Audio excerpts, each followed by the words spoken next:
Au Lualaba, la course vers la transition énergétique, c'est un véritable poison contre les habitants de cette province. L'avènement massif d'entreprises minières ne laisse aucune chance à la population de survivre. Dans la cellule du Lungu, la société Rush Mining de la multinationale Xinchuan Group Limited continue à causer des peines aux premiers occupants.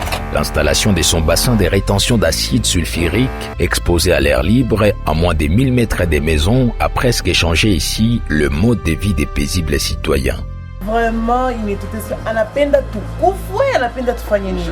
Atoshele bintu yake pale, ubie atafute namna kaina kubitumikisha, olia kupoliwe kuendelea na kuwa bantu. Bitu biku na uma, bikozi, bintu biku na labika mashamba.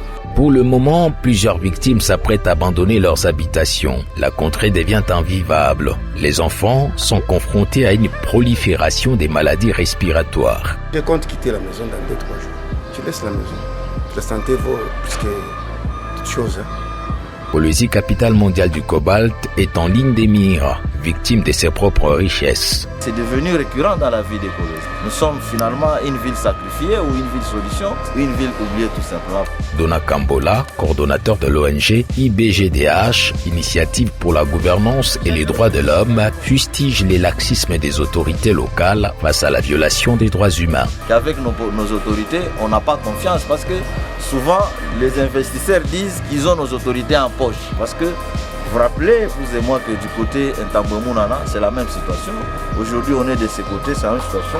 Et malheureusement, avec l'incapacité des autorités provinciales, des autorités locales à nous protéger, on ne devrait pas subir ce genre d'impact. On devait les prévenir. Parmi les exigences que donnent désormais les victimes, l'arrêt des activités de l'entreprise Rush Mining jusqu'à ce qu'une solution soit trouvée. Donc la première des choses, c'est vraiment la cessation de toutes ces activités de Rush Mining qui sont par ailleurs des activités illicites, pas en violation des droits de l'homme.